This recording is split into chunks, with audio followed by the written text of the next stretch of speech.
Hello बच्चों, कैसे हो आप सब। आई होप आप बहुत अच्छे होंगे और आपकी जो पढ़ाई है मोल कंसेप्ट की वो बहुत ही शानदार शुरू होगी। क्या आपने मोल कंसेप्ट के इसके पहले की दोनों वीडियोस को देखा है जिसमें हमने आशी मुखर्जी के बेहतरीन सवाल करवाए हैं। इस वीडियो में आपको और अच्छे लेवल के क्वेश्चंस मिलने वाले हैं और सच में फील आएगा कि हम एडवांस लेवल के क्वेश्चंस कर रहे हैं। ठीक है, तो बने रहिए। वीडियो को देखने के बाद आपको साथ ही साथ नोट भी करना है। नोट करने के बाद इन क्वेश्चंस को एक बार फिर से ट्राई करना, क्या ये हमें सॉल्व हो पा रहा है, हमसे सॉल्व हो पा रहे हैं। ठीक है, तो आज के पहले सवाल पे आते हैं हम। पहला सवाल ध्यान दीजिए क्या है। डेंसिटी ऑफ मर्क्यूरी हमें दिया है 13.6 सीसी। ठीक है, तो डेंसिटी मैं लिख देता हूँ यहाँ पे, डेंसिटी लिख देता हूँ 13.6 ग्राम पर सीसी। ठीक है, calculate approximately diameter of the mercury, मतलब हमें मर्क्यूरी का डायमीटर निकालना है। ठीक है, समझ में आ गई यहाँ पे बात। Assuming that each atom is occupying a cube of edge length equal to the diameter of the mercury atom. इसको समझो, ये लाइन समझो, ये लाइन ही हमारे लिए इंपॉर्टेंट है। मान लेते हैं, अज्यूम कर लेते हैं कि जो हर एटम है वो क्यूब के एज लेंथ के ऊपर है और मर्क्यूरी का जो डायमीटर है वो क्यूब की एज लेंथ के इक्वल है। मैं इसको समझाने की कोशिश करूँ एक डायग्राम से, तो ये हम मान लेते हैं क्या, हमारे पास एक है क्यूब, ये हमारे पास क्यूब है और जो मर्क्यूरी का एटम है वो कुछ इस तरीके से रखा गया है कि इसकी जो एज लेंथ है, इसको मैं अगर 2D में निकालूं तो ये अगर हमारी मर्क्यूरी की एज लेंथ होगी तो ये मर्क्यूरी उस एटम की अगर हम एज लेंथ ले ले क्यूब का तो ये हो जाएगा उसका डायमीटर। तो हमें इनडायरेक्टली बोला गया है कि इसकी एज लेंथ निकाल लो। अगर आप इसकी एज लेंथ निकाल लोगे तो as length is equal to the diameter of mercury. Same चीज़ हो जाएगी। ठीक है, ये चीज़ क्लियर होगी। अब मुझे बताओ कि वॉल्यूम ऑफ जो क्यूब होगा with x centimetre edge length, मान लेते हैं x सेंटीमीटर है, तो वॉल्यूम कितना आएगा बोलो, ये कितना आएगा। वॉल्यूम ऑफ क्यूब क्या होता है बेटा, क्या होता है, साइड का क्यूब। तो यहाँ साइड कितनी है, x का क्यूब हो जाएगा ये, x क्यूब सेंटीमीटर क्यूब। ये चीज़ समझ में आ गई, क्या कोई परेशानी है। अब मुझे बताओ मास ऑफ वन एटम ये कितना होगा, क्या होगा mass of one atom, volume into density. तो वॉल्यूम हमें कितना दिया है, एक्स क्यूब, मतलब हमने निकाल लिया, और डेंसिटी हमें कितनी दिया 13.6 इंटू एक्स क्यूब। ये दो स्टेप आपको क्लियर हुई, क्या ये दो स्टेप क्लियर हुई। ठीक है, अगर क्लियर हो गई होगी तो मैं आगे बढ़ता हूँ। देखो इसके बाद अब ध्यान दो कि मैं अगर बोलूँ कि बेटा मर्क्यूरी के एक एटम का मास कितना है, तो आप सोचो कि मर्क्यूरी के एक एटम का मास, ये क्या पूछ रहे हैं, मर्क्यूरी का मॉलिक्यूलर मास कितना है, तो आप कहोगे 200। ठीक है, मैं दे देता हूँ यहाँ पे कि Hg का जो एटॉमिक वेट है वो है 200। कितना है इसका, 200। ठीक है, तो मैं अगर बोलूँ कि बताओ ये 200 कितने पार्टिकल्स का मास है, Na पार्टिकल्स का मास। कितने पार्टिकल का मास, Na पार्टिकल। तो एक पार्टिकल का ये एक एटम का कितना होगा, 200 बटे एवोगैड्रोस नंबर। तो यह लिखते हैं मास ऑफ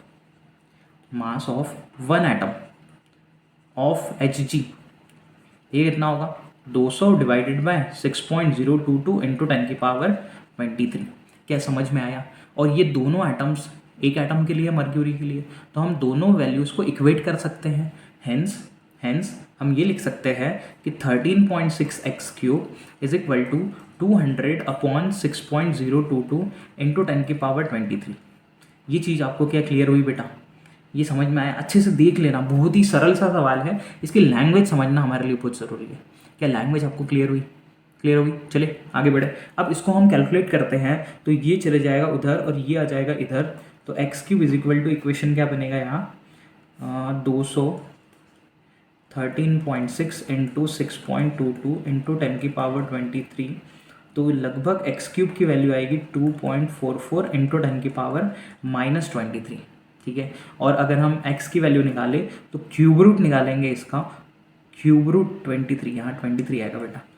हाँ, क्यूब रूट अगर निकाले तो यह जाएगा लगभग 2.44 इंटू 10⁻23। यूनिट क्या आएगा इसका, सेंटीमीटर। तो हम ये बोल सकते हैं ना कि ये अगर एज लेंथ है तो एज लेंथ और जो डायमीटर थी वो इक्वल थी। तो हम फाइनली लिख सकते हैं द डायमीटर, अब क्या करना है, लिखना ही तो है, the diameter of Hg atom, ये कितना आ गया 2.44 इंटू 10⁻23 सेंटीमीटर। देखो अगर यहाँ तक चीज़ें क्लियर होगी तो बाद में कैलकुलेशन जो है वो आप खुद कर सकते हो, ऐसे मुझे आपसे उम्मीद है। ठीक है, हम यहाँ कैलकुलेशंस को थोड़ा कैलकुलेट करके आपको बता देते हैं, तो ये मत समझना कि हाँ ये देख के बता रहे हैं। कैलकुलेशन ही तो है बेटा, कंसेप्ट आपको समझाया जाएगा पूरा डिटेल में, कंसेप्ट के बाद कैलकुलेशन ही आपका काम रहेगा। ठीक है, चले आगे बढ़े। तो प्रश्न क्रमांक हमारे पास है 29 क्वेश्चन, ये बहुत ज़्यादा इंपॉर्टेंट सवाल है। The density of particular crystal, ठीक है, क्रिस्टल है किसका, लिथियम फ्लोराइड का। अरे इंपॉर्टेंट क्वेश्चन कहा गया, हाँ किसका है, लिथियम फ्लोराइड का। इसकी डेंसिटी हमें दी है 2.65 ग्राम पर सीसी।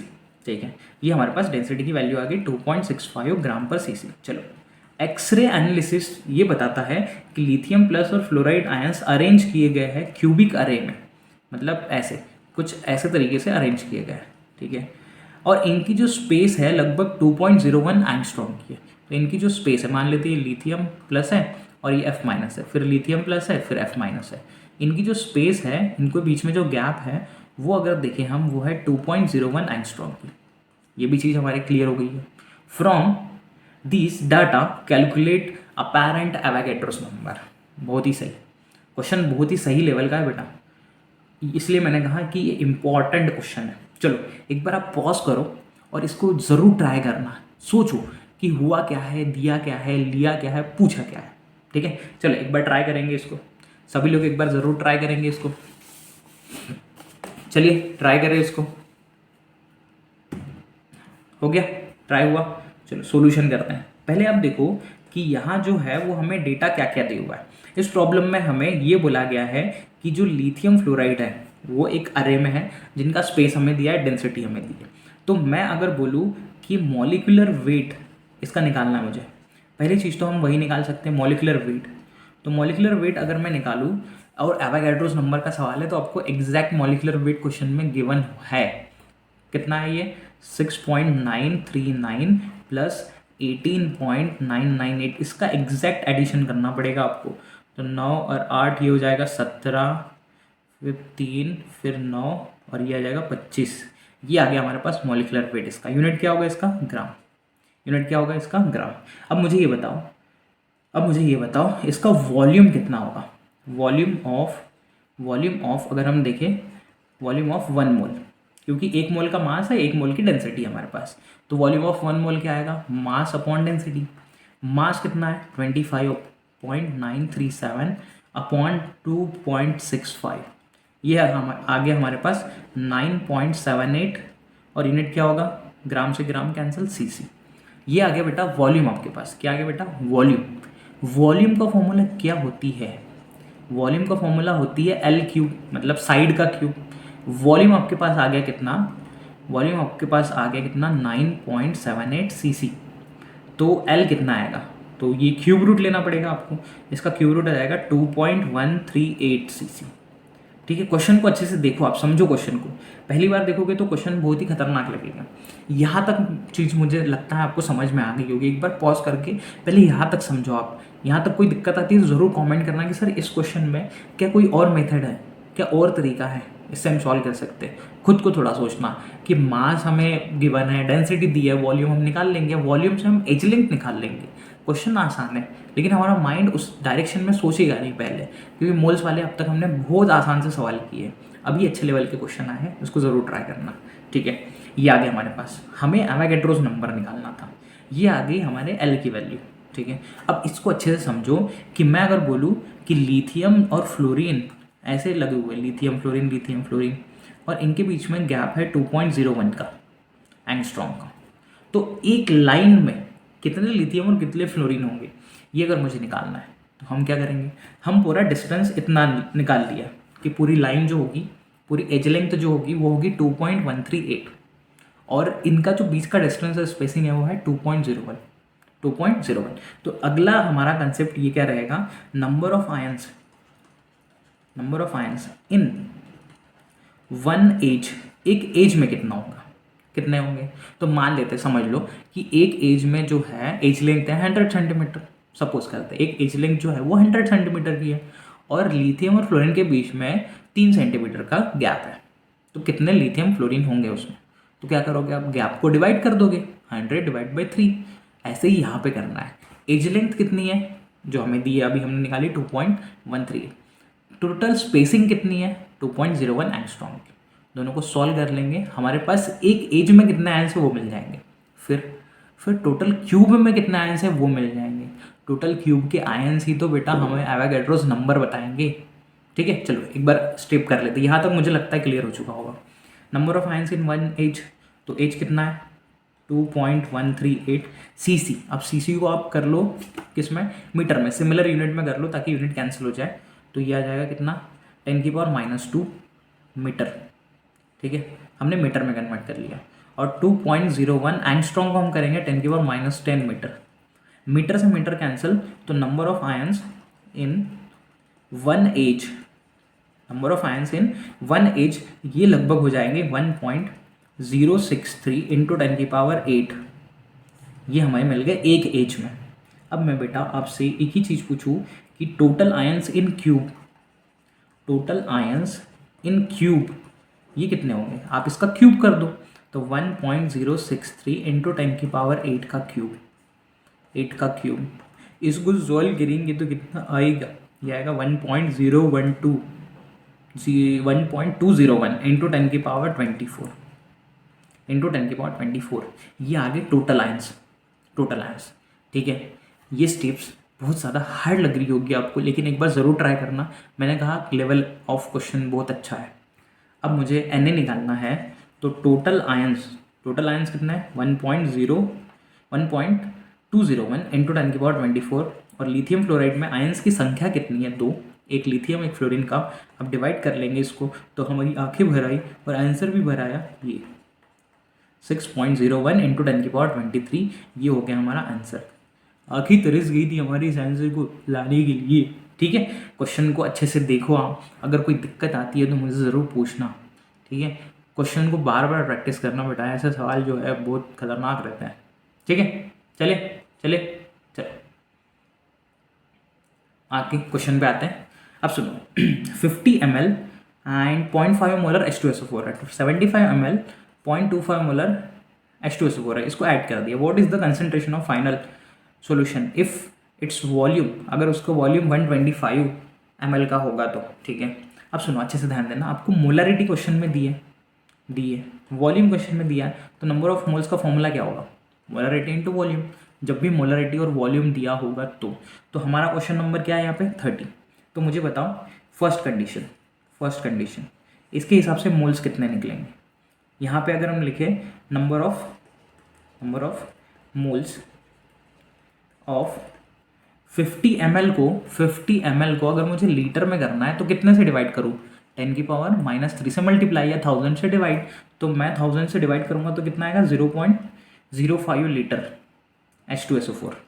कितने मोल्स आएंगे बताओ, 0.05 इंटू 0.5, ये कितना हो जाएगा 25 इंटू 10⁻³ इतने मोल्स आ गए। ठीक है, second number of moles of 0. फिर इसके बाद कितना आएगा यहाँ पे 75 डिवाइडेड बाय 1000, यहाँ पे अगर मैं करूँ 75 डिवाइड बाय 1000 तो यहाँ ये चले जाएंगे दो नंबर, तो 0.075 लीटर H2SO4। ये कितना आएगा 0.075 इंटू 0.25। तो मैं इसके डेसिमल्स बाहर निकाल लूँ, 75 इंटू 25 इंटू 3 और यहाँ से 2 कितना जाएगा 10⁻⁻5। 25 5 125 12 कैरी, तो 25 6 जा होगा 150 187 प्लस आ जाएगा वहाँ पे 12 187 199 इंटू 10⁻⁻5। तो ये आ जाएगा लगभग 1.995 इंटू 10⁻3 गए तो -2, कितना आ गया -2। ठीक है, क्या कोई प्रॉब्लम है इसमें, ये चीज़ समझ में आ गई है आपको, आगे बढ़ सकते हैं हम। एक बार कैलकुलेशन हम ज़रूर चेक कर लेना बेटा, हो सकता है गलती हो जाए हमसे तो माफ़ कर देना। तो number of moles in 0.125 litre solution, ये कितना होगा हमारे पास में, ऐड कर लेंगे दोनों को। तो 25 इंटू 10⁻25 नहीं 2.5 लिख लेता हूँ मैं ताकि यहाँ पावर मैच हो जाए, 10⁻2 प्लस 1.995 इंटू 10⁻²। तो हम ऐड करेंगे यहाँ पे, तो ये आ जाएगा 5, 9, 4, 4, 2 इंटू 10⁻² मोल्स। और कंसंट्रेशन पूछिए आपको, व्हाट इज़ कंसंट्रेशन, तो कंसंट्रेशन पूछिए, तो कंसंट्रेशन के लिए क्या करोगे, moles upon volume, moles upon volume, moles upon volume. तो 2.495 इंटू 10⁻² अपॉन वॉल्यूम कितना दिया आपको बेटी, 1.25, 125। ऊपर कर लेना आप 1000, क्योंकि इसको कर लिया आपने लीटर में, तो ये दो कैंसिल, यहाँ से दो कैंसिल, फिर ये आ जाएगा लगभग 24.95 अपॉन 125। इसको सॉल्व कर लेना, आपका आंसर आ जाएगा। ठीक है क्लियर। चलिए आगे क्वेश्चंस की तरफ बढ़े। अगले क्वेश्चंस की तरफ बढ़ते हैं, हम अपनी गाड़ी को आगे बढ़ाते हैं। तो हमारे पास सवाल है, अगला सवाल हमारे पास है, अच्छा खासा सवाल है अगला। इट इज़ फाउंड दैट 11.2, अब अच्छे से समझना, बहुत ही आसान सवाल है, इसमें सोल्यूशन की जरूरत नहीं पड़ेगी। It is found that 11.2 litre of any gas compound of phosphorus at NTP there is never less than 15.5 gram of phosphorus। तो 11.2 अगर है तो इसमें कितना है phosphorus, 15.5, ठीक है, ऑफ P, ठीक है, P इसमें प्रेजेंट है। Also there is volume of vapors phosphorus itself at NTP, ये 62 ग्राम है। phosphorus की जो वेपर्स है उसका है 62 ग्राम। What should be atomic weight and molecular weight of phosphorus, हमें एटॉमिक वेट और मॉलिकुलर वेट पूछा गया है इसका। तो अगर मैं देखूँ एक मोल का वॉल्यूम कितना होता है, एक मोल का वॉल्यूम कितना होता है 22.4 लीटर। तो यहाँ 22.4 लीटर तो है नहीं, कितना है 11.2 लीटर। 11.2 लीटर है, मतलब क्या ये हाफ मोल के बारे में बात कर रहे हैं।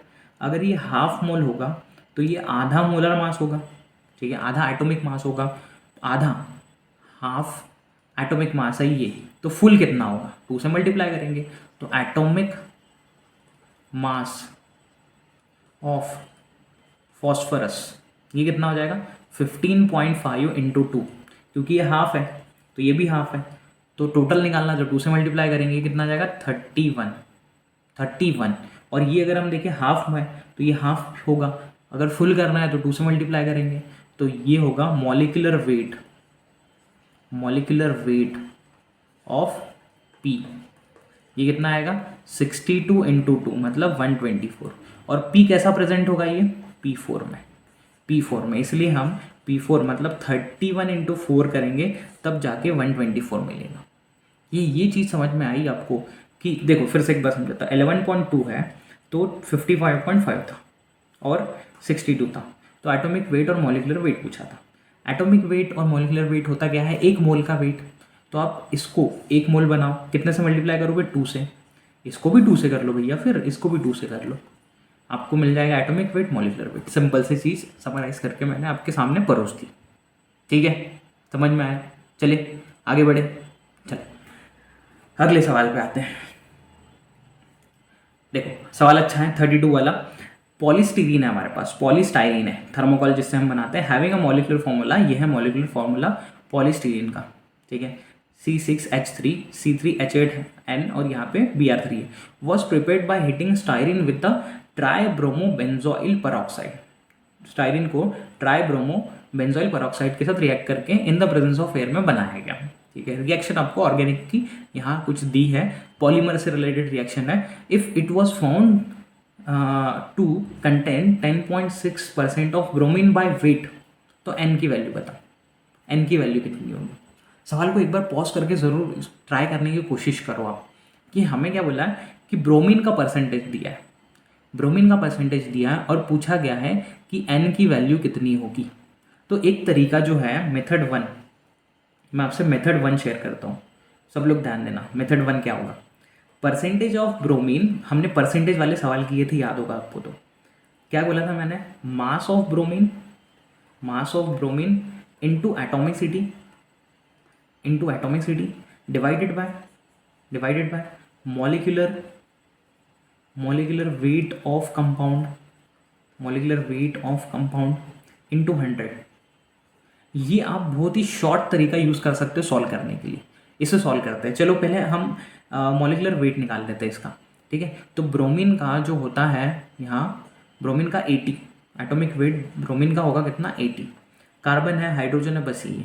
तो 80 इंटू 3, सब लोग ध्यान देना, 80 इंटू 3 C6H5, तो टोटल नंबर ऑफ कार्बन में देखो यहाँ 6, तो 6 को अगर मैं मल्टीप्लाई करता हूँ 12 इंटू 6 ये हो जाएंगे 72, 12 सकम 72 प्लस 3 प्लस, अब देखो ये ब्रैकेट के साथ मुझे n लगाना पड़ेगा, तो 12 इंटू 3 ये हो जाएगा 36, 36 प्लस 8 हो जाएगा 44, तो ये हो जाएगा 44n। अब इसको ऐड करते हैं, ये चीज़ मुझे लगता है आपको समझ में आ रही होगी बेटा। 80 इंटू 3 240, 240 प्लस 75, 240 प्लस 75 हो जाएगा लगभग 315 प्लस 44n। अब आप रामानुजन अंदर का मत जगा देना और इसको ऐड मत कर लेना, क्योंकि गधे और घोड़े की एडिशन नहीं होती है, ये गधे अलग है घोड़े अलग है, इनकी एडिशन करके आप मत बोल देना कि हाँ ऐड कर दिया सर पूरे घोड़े हो गए या पूरे गधे हो गए, ऐसे नहीं करते, ठीक है। अब परसेंटेज ऑफ ब्रोमीन लिखिए यहाँ पे कितना है 10.46। मास ऑफ ब्रोमीन कितना है यहाँ पे बताओ, मास कितना है इसका 80, और कितना है ये 3, एटोमिसिटी पे मल्टीप्लाई कर ली, molecular weight 315 plus 44n into हो गया ये 100। क्या कोई परेशानी यहाँ पे? अब इसको मैं अच्छे से सॉल्व करूँ तो ये हो जाएगा 315 प्लस 44n, 10.46 से दोनों का मल्टीप्लिकेशन होगा यहाँ पे, और ये आ जाएगा 240 इंटू 100, ठीक है। अब मैं अगर इसको सॉल्व करने की कोशिश करूँ तो जो n की वैल्यू है वो इसको डालेंगे डिवाइड में हम, 315 plus 44n is equal to 240 और डबल ज़ीरो अपॉन यहाँ आ जाएगा 10.46, और 44n is equal to 2400 10.46 minus आ जाएगा यहाँ पे 315, ठीक है। और इस पूरे का डिवीजन आ जाएगा फिर 44, तो n की वैल्यू आ जाएगी। देखो बेटा कैलकुलेशन थोड़ा सा आप एक बार देख लेना, कैलकुलेशन आप देख लेना अच्छे से, -315 और इस पूरे को हम डिवाइड करेंगे एंड में 44 से, तो लगभग इसको सॉल्व करने के बाद देखो, इसको सॉल्व करने के बाद जो n की वैल्यू आ रही है हमारे पास वो है 44.9 which is approximately equal to 45, which is approximately equal to 45, ठीक है। समझ में आया? ये तरीका आई होप क्लियर हो चुका होगा आपको। परसेंटेज वाले सवाल जो है इस तरीके से आप करोगे तो ज़्यादा आपकी चांसेस होते हैं कि एक ही तरीके से आप मोर नंबर ऑफ क्वेश्चन को टैकल कर सकते हो। क्लियर? चलिए आगे बढ़े। ये तो हो गई हमारी मेथड 1। अब मैं आपसे इसको इरेज करके मेथड 2 शेयर करना चाहूँगा। क्या मैं इसको इरेज कर दूँ? आप इसका स्क्रीनशॉट ले लो, सेकेंड मेथड देखना और फिर कंपेयर कर लेना इसको। तो यहाँ पे मैं इसको इरेज करना चाहूँगा, एक सेकेंड, मैं इसको इरेज ना किए बिना, इरेज ना किए बिना मैं एक सेकेंड, अरे इरेज हो ही गया, चलो कोई नहीं, इरेज कर दिया हमने। हाँ, मेथड 2 अनइंटेंशनली वो हो गया बेटा। मेथड 2 आपने स्क्रीनशॉट लेना पीछे जाके। चलो सुनो, मेथड 2 में क्या कर सकते हैं हम, थोड़ा सा रिलेटिव यहाँ पे मेथड लगा सकते हैं कि मैं 100 ग्राम कंपाउंड ले लेता हूँ। 100 ग्राम ऑफ कंपाउंड कंटेंस, अगर 100 ग्राम कंपाउंड है तो उसमें कंटेंस 10.46 ग्राम ऑफ ब्रोमीन। क्या मैं ऐसे लिख सकता हूँ कि 100 ग्राम अगर पूरा कंपाउंड है तो उसमें इतना परसेंट है, तो मैं 10.46 ग्राम ब्रोमीन लिख सकता हूँ, ठीक है। ये चीज़ क्लियर है मेरे लिए। अब मैं ये लिख सकता हूँ number of moles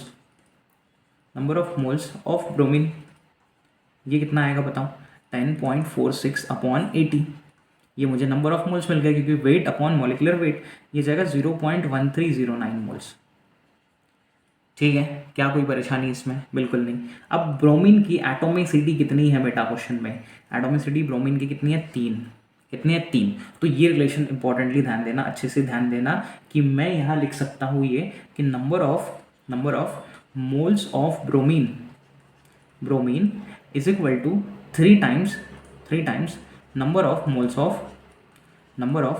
of Br3 C6H3 C3H8N, ये लिख सकते हैं, ठीक है। एंड में देखो कैलकुलेशन उसी तरीके से आने वाली है जो हम दोनों मेथड ले रहे हैं।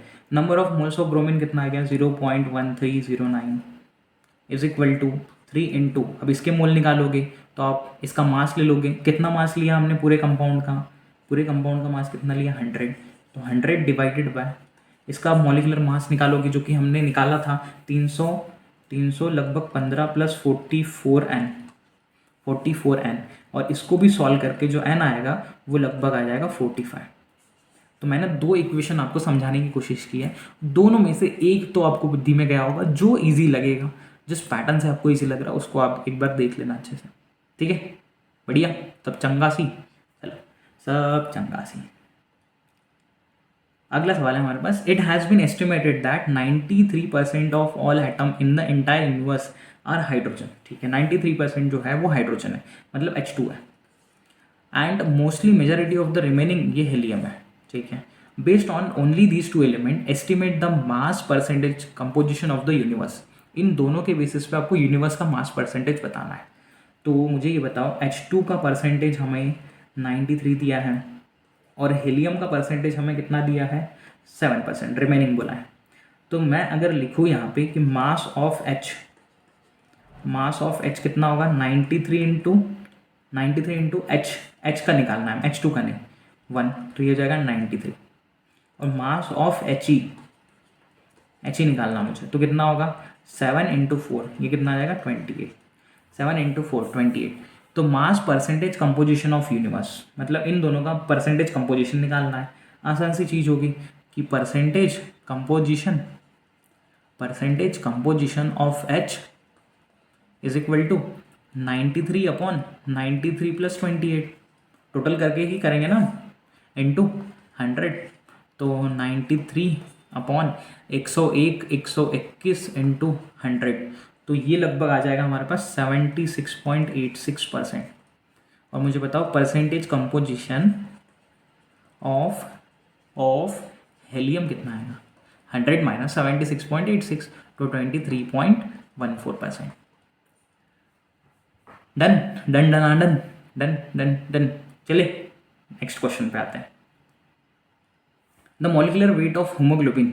देखो ये सवाल जो है वो है आपके लिए होमवर्क, एक मिनट, हाँ, ये जो 34 क्वेश्चन है ये बेटा आपके लिए होमवर्क। ये क्वेश्चन मैंने इसके पहले भी सवालों में सॉल्व किया है, तो आप एक बार परसेंटेज वाला जो फॉर्मूला है उससे जाना। Percentage of Fe is equal to atomic mass of Fe into atomicity divide by molecular weight into 100। अरे क्या सर जलेबी निकाल रहे हो, मॉलिकुलर वेट इंटू 100। ठीक है, यहाँ पे आप जो चीज़ें, हाउ मेनी एटम्स, मतलब एटोमिसिटी पूछी गई है, परसेंटेज दिया हुआ है, Fe का 56 होता है, मॉलिकुलर वेट दिया हुआ है, बस कैलकुलेशन ही करना। लगभग 4 आंसर आएगा, मैं आंसर भी बता देता हूँ, एक बार आप ट्राई करना, 4 आंसर आएगा। ठीक है, चलिए आगे बढ़े, नेक्स्ट क्वेश्चन पे आए। चलो question number 35। At room temperature density जो है वाटर की 1 ग्राम पर ml होती है। डेंसिटी ऑफ इथेनॉल इतनी है।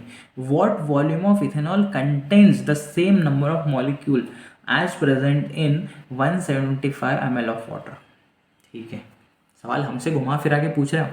पहले आपको ये बोला है कि इसकी डेंसिटी इतनी है, इसकी डेंसिटी इतनी है, ठीक है, वहाँ तक हमने सह लिया। अब बोल रहे हैं कितना वॉल्यूम ऑफ इथेनॉल होगा अगर नंबर ऑफ मॉलिक्यूल्स सेम है। तो नंबर ऑफ मॉलिक्यूल्स का फॉर्मूला क्या होगा, n इंटू Na। चलो थोड़ा सा सॉल्व करते हैं, हाथ पे हिलाते हैं सॉल्यूशन। तो ये लिख सकते हैं number of molecules of ethanol मतलब C2H5OH is equal to number of molecules of व्हाट्सो। हम बोल सकते सेम है, ठीक है भैया, आपने बोल दिया सही है। फिर इसके बाद हम ये बोल सकते हैं ना कि इसका नंबर ऑफ मॉलिक्यूल का फॉर्मूला क्या होगा, Na तो मल्टीप्लाई हो जाएंगे, दोनों साइड कैंसिल हो जाएंगे, तो weight upon molecular weight of C2H5OH। और हम यहाँ बोल सकते हैं weight upon molecular weight of व्हाट्सो। तो वेट आपको दिया हुआ है क्या, यहाँ पे वेट आपको दिया हुआ है क्या, नहीं दिया हुआ है, ठीक है। तो आप क्या कर सकते हो, weight is equal to density into volume, क्योंकि डेंसिटी होता क्या है, मास अपॉन वॉल्यूम। तो weight is equal to density into volume दिया है हमें, ये दिया है 0.789 into volume upon molecular weight of ethanol, तो C2H5OH कितने कार्बन है, 24 हो गई ये, प्लस 6 प्लस 16, ये हो जाएगा 46, ये हो जाएगा 46, ठीक है। वेट कितना दिया है हमें, 175, मॉलिकुलर वेट है वाटर का 18, और एन मल्टीप्लाई करोगे तो वो तो कैंसिल ही होने वाले हैं। अब इसको अगर हम सॉल्व करते हैं तो v इज इक्वल टू हमें मिलेगा 175 इंटू 46 अपॉन 0.789 इंटू 18, ठीक है। ये आ गया इधर, ये चले गया इधर, तो सॉल्व करने पे हमारे पास जो भी वॉल्यूम की वैल्यू आएगी वो आएगी लगभग 566.82 ml, ठीक है। इसको हमें मल्टीप्लाई करना है और उसके बाद डिवाइड करना है, डिवाइड मल्टीप्लाई हम सीख चुके हैं अच्छे से, ये चीज़ हमें आनी चाहिए। चलिए बेटा आगे बढ़ सकते हैं, क्या आगे हम बढ़ सकते हैं, आगे बढ़ना है तो ठीक है आगे बढ़ते हैं। A sample of ethane has the same mass of 10 million molecules of methane. Ethane का जो सैंपल है उसका मास सेम होगा जितने 10 मिलियन मॉलिक्यूल्स होते हैं मीथेन के। How many C2H6 molecule does the sample contains. बहुत खतरनाक सवाल है ये तो। नहीं, सवाल आसान है। लैंग्वेजेस जो है वो हम सुनते नहीं है इतनी अच्छी लैंग्वेजेस, तो हमें ये क्वेश्चंस बहुत हार्ड लगते हैं। सुनो, एक सैंपल है इथेन का, हैज़ द सेम मास, तो हम क्या बोल सकते हैं, mass of ethane is equal to mass of 10 million molecules of methane. ये कह सकते हैं। क्या कोई दिक्कत है इसमें, क्या कोई दिक्कत है, बिल्कुल नहीं।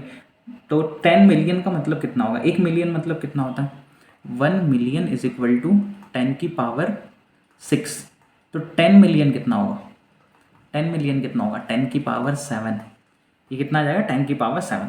तो देखो मास, यहाँ से हम क्या लिख सकते हैं, मास का फॉर्मूला, मास अगर हम मोल्स वाले से कैलकुलेट करने की सोचे तो mass upon molecular mass into Na। तो अगर मैं ये हटाऊँ तो इन दोनों का मल्टीप्लिकेशन होगा, ठीक है। तो मैं यहाँ लिख सकता हूँ क्या, number of moles into molecular weight upon Na, ये लिख सकता हूँ मैं, इज इक्वल टू 10 की पावर 7 अपॉन Na, ठीक है। क्योंकि ये मास ऑफ उतने मॉलिक्यूल्स हैं तो सेम वही फॉर्मूला, इतने मॉलिक्यूल्स इनटू यहाँ आ जाएंगे क्या, यहाँ क्या आ जाएगा, यहाँ पे मॉलिकुलर वेट। क्या कोई दिक्कत है इसमें, क्या कोई दिक्कत है इसमें, बिल्कुल नहीं। हमें नंबर ऑफ मोल्स यहाँ से निकालना है। मॉलिकुलर वेट कितना होगा इथेन का फॉर्मूला क्या होता है, C2H6, ये कितना हो जाएगा 30 डिवाइडेड बाय यहाँ एवोगैड्रोस कांस्टेंट, वो तो कैंसिल ही होने वाला है दोनों, इज इक्वल टू 10 की power 7। Molecular weight of methane कितना हो जाएगा 16, कितना हो जाएगा 16। जब हम इसको अगर हम सॉल्व करें तो n की वैल्यू कितने आने वाली है, यहाँ पे 30 से डिवाइड करेंगे तो ये आ जाएगा लगभग 0.5, फिर बचेगा 1, तो 0.53, फिर आ जाएगा 4 इंटू 10 की पावर 7। तो लगभग मोल्स कितने आ गए, 5.34 इंटू 10 की पावर 6, ये आ गए हमारे मोल्स, ठीक है। ये आ गया हमारे मोल्स, समझ में आ गया। यही चीज़ थी जो आपको अच्छे तरीके से समझनी थी, समझ में आ गया, ठीक है। चलो नेक्स्ट सवाल पे आते हैं हम लोग। तो अगला सवाल है, हाउ मेनी ग्राम ऑफ ये calcium tungstate would contain the same mass of tungsten that present in 569 gram of ये ferrous tungstate, calcium tungstate, how many gram of, ठीक है। तो हमें मास पूछा है, इसका मास पूछा है, would contain same mass of tungsten, उतना मास टंगस्टन का होगा, ठीक है। मास टंगस्टन का दोनों तरफ सेम है, तो हम इसमें से मास टंगस्टन का निकाल सकते पहले और उसको इक्वल कर देते हैं इससे, ठीक है। या फिर हम हाँ ऐसे ही कर लेते हैं सॉल्यूशन में। तो mass of tungsten in FeWO4, ये कैसे निकालोगे आप, क्या करोगे, टंगस्टन का वेट 184 अपॉन टोटल वेट इसका कितना आएगा, फेरस टंगस्टेट का 56 प्लस 184 प्लस 64, तो ये कितना हो जाएगा 190, 240 और 304, एक बार चेक कर लेंगे, 190, 240, 304 इंटू कितना ग्राम दिया 569, ये होगा मास ऑफ टंगस्टन, ठीक है। अब हम ये बोल सकते हैं mass of tungsten in CaWO4, ये भी कितना होगा 184/304 × 569, ये भी उतना ही होगा क्योंकि मास ऑफ टंगस्टन सेम है। तो फिर मोल्स निकाल लो, moles of tungsten in CaWO4, तो मोल्स के लिए क्या करोगे, mass divide by molecular mass, तो 184 × 569/304, ये आ गया आपका मास, और डिवाइड कर दो 184 से, तो ये हो गए कैंसिल, यहाँ आ जाएंगे कितना 569/304। अब मैं अगर बोलूँ कि इसके अंदर 1 मोल टंगस्टन के है, तो मैं ये भी बोल सकता हूँ कि 1 मोल पूरा कंपाउंड है, क्योंकि टंगस्टन की एटोमिसिटी 1 है, कैल्शियम की एटोमिसिटी 1 है, तो जितने कैल्शियम के मोल्स होंगे या टंगस्टन के मोल्स होंगे उतने ही टोटल मोल्स हम बोल सकते हैं कंपाउंड के लिए। तो मैं बोल सकता हूँ मोल्स ऑफ CaWO4, ये भी कितना आएगा 569/304 आएगा इतना। अब एंड में हम निकाल सकते हैं मास। अब मैंने बार बार समझाया है कि मोल्स से मास पे जाना है तो मल्टीप्लाई करेंगे हम मॉलिक्यूलर वेट से, ये चीज़ हमने बहुत बार समझा दी है आपको, ठीक है। तो मास ऑफ CaWO4 ये आएगा 569/304 इंटू कैल्शियम टंगस्टेट का निकालोगे आप तो बस यहाँ पे 40 आपको लेना पड़ेगा, मतलब 16 हटाना पड़ेगा, तो 4 हट गए तो फिर 12 हटाना पड़ेगा, मतलब 288 के आसपास आएगा, 288 आएगा ये 288। तो मास लगभग इसका कितना आने वाला है, एक बार सॉल्व करके इसको देखते हैं। इसका आंसर आप लोग बता दो कमेंट करके। चलो मैं एक बार ट्राई करता हूँ, यहाँ पे थोड़ा डिवीजन करना पड़ेगा, कैलकुलेटर अभी हमने बंद कर दिया। 569 और यहाँ आ जाएगा 304, तो ये आ जाएगा लगभग 1, तो 304, फिर यहाँ बचेंगे 5, फिर यहाँ बचेंगे 6 और यहाँ बचेंगे 2, फिर हमने पॉइंट ले लिया, यहाँ कर दिया 0, तो लगभग ये कितना आ जाएगा 8, तो 1.8 लेता हूँ मैं, 1.8 इंटू 288, 1.8 इंटू 288, अब यार 288 80, ये आ जाएगा 18 8 64 64 6 77, तो 7 16 16 और 7 कितने जाएंगे 23, 0 8 8 2 4 8 11 5। खतरनाक कैलकुलेशन है, तो ये आ जाएगी इतना, लगभग इतना, ठीक है। आई होप ये कैलकुलेशन आपको समझ में आए होंगे बेटा, ठीक है। लगभग इतना आ जाएगा 518। एक बार आप भी ट्राई करना घर पे, ठीक है। थोड़ा बहुत मेहनत तो आप भी कर सकते हो सकता है कैलकुलेशन उसमें कुछ गलतियाँ हुई हो तो थोड़ा बहुत 19-20 तो हो ही जाता है। चलो कंसेप्ट हमारा क्लियर होना चाहिए, बस ये हमारा मेन पर्पज़ है। चलो आखिरी सवाल हमारे पास ये है कि 0.75 मोल्स ऑफ सॉलिड A4, तो A4 है जिसके मोल्स कितने हमारे पास 0.75, and 2 moles of gaseous oxygen, 2 moles है हमारे पास गैसियस ऑक्सीजन के, ठीक है। ये रिएक्ट कर रहे हैं completely using the reactants and producing only one product, ये दोनों खर्च हो गए और प्रोडक्ट बना रहे हैं। It is found that the temperature is reduce to initial temperature, reduce to the initial temperature, temperature कम हो गया इनिशियल से। The content of the vessel exhibit a pressure equal to half of original pressure, pressure भी जो था वो half हो गया। What will be conclusion can be drawn from this data, अब हमें कंक्लूजन कितना होगा, टोटल जो है वो ये कंज्यूम हो गया, अगर टोटल कंज्यूम होंगे तो हमें नहीं पता ये कितना बनेगा, AXOY हमें नहीं पता। कंक्लूजन का मतलब हमें पूछा गया है कि बताओ ये कितना बन रहा है, कैसे बन रहा है, या ये इसका फॉर्मूला क्या होगा, यही इनडायरेक्टली उनका पूछने का मीनिंग है, ठीक है। कितना बन सकता है ये हमें समझना है, ठीक है। इसको समझते हैं हम, जैसे मैं यहाँ एक मेथड करके देखूँ, चलो इसको ट्राई करता हूँ मैं। मेथड 1 अगर मैं ट्राई करूँ तो मैं ये लिख सकता हूँ क्या कि moles of A4 upon moles of O2, जो हमने परसेंटेज एम्पेरिकल वाले में किया था वैसे एक बार ट्राई करते हैं। यह है 0.75/2, ठीक है। अगर मैं लिखूँ मोल्स ऑफ A तो मैं इसके एटोमिसिटी से इसको डिवाइड कर दूंगा, और फिर मैं अगर लिखूँ moles of O2, moles of O तो इसकी एटोमिसिटी से डिवाइड करूंगा तो वो चल जाएगी ऊपर 0.75/2। क्या किया, बस A की एटोमिसिटी यहाँ नीचे लिख दी और O2 की यहाँ उसके नीचे लिख दी तो वो ऊपर चलेगी। अब ये 2 से ये 2 कैंसिल हो जाएगा, इस 2 से ये 2 कैंसिल हो जाएगा, तो रेशो क्या आ रहा है moles of A upon moles of moles of O 0.75 क्या होता है 3/4। तो मैं ये लिख सकता हूँ ना, फॉर्मूला हमारे पास क्या आ गया फिर, फॉर्मूला क्या आ रहा हमारे पास A3O4। फॉर्मूला क्या है हमारे पास A3O4।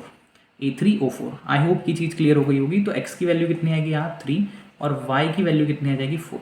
ये कंक्लूजन हम ड्रॉ कर सकते हैं। एक बार इसको अच्छे से समझने की कोशिश करना बेटा आप लोग की, ठीक है। ये मेथड हमारी 1 थी। सेकेंड मेथड में हम एक रिएक्शन अगर देखें तो मैं यहाँ पे ये कर सकता हूँ कि सेकेंड में सुनो, एक बार हम रिएक्शन से समझने की कोशिश करते हैं इसको, कि ये जो है हमारे पास 4 मोल्स ऑफ क्या है हमारे पास A4, ये रिएक्ट कर रहे हैं और x मोल ऑफ हमें क्या मिल रहा है x मोल ऑफ AXBY। मतलब हम प्रिंसिपल ऑफ एटॉमिक कंजर्वेशन लगा रहे हैं, POAC लगा रहे हैं, प्रिंसिपल ऑफ एटॉमिक कंजर्वेशन, कि 4 मोल A4 के और x मोल होंगे, क्योंकि दोनों का एटोमिसिटी आप चेक करोगे ना, यहाँ 4 है यहाँ पे x है, ठीक है। ये लिख सकते हैं।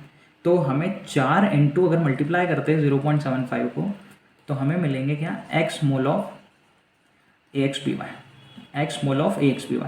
तो लगभग ये x की वैल्यू हमारे पास कितनी आ रही है 3, x की वैल्यू कितनी आ रही है 3। और मैं अगर POAC लगाऊँ O2 के लिए तो मैं ये लिख सकता हूँ कि 2 moles of O2 is equal to y moles of AXBY। POAC लगाया हमने बेटा, POAC आपको अच्छे तरीके से समझता होगा। तो 2 इंटू मोल्स ऑफ ये 2 है, ये आ गया y मोल्स ऑफ AXBY। तो यहाँ हमारे पास y की वैल्यू आ जाएगी 4। तो दोनों तरीके आपके सामने खुले पेज की तरह, मैंने खुली किताब की तरह लिख दिया, आपको समझ में आया होगा आई होप, ठीक है। तो यहाँ हमारी जो सारी चीज़ें हैं वो होती है ख़त्म। हमने सारे जो क्वेश्चन एक्सरसाइज 1 के RC मुखर्जी के वो कंप्लीट कर लिए। अब नेक्स्ट वीडियो में हम एक्सरसाइज 2 के क्वेश्चंस लेके आएंगे RC मुखर्जी के। तो आपको ये देखना है, सॉल्व करना है और ट्राई करना है एक बार। और तब तक के लिए हम आपसे विदा होना चाहते हैं। ध्यान रखना अपना, सतर्क रहे और पढ़ाई करते रहें। Tata bye bye.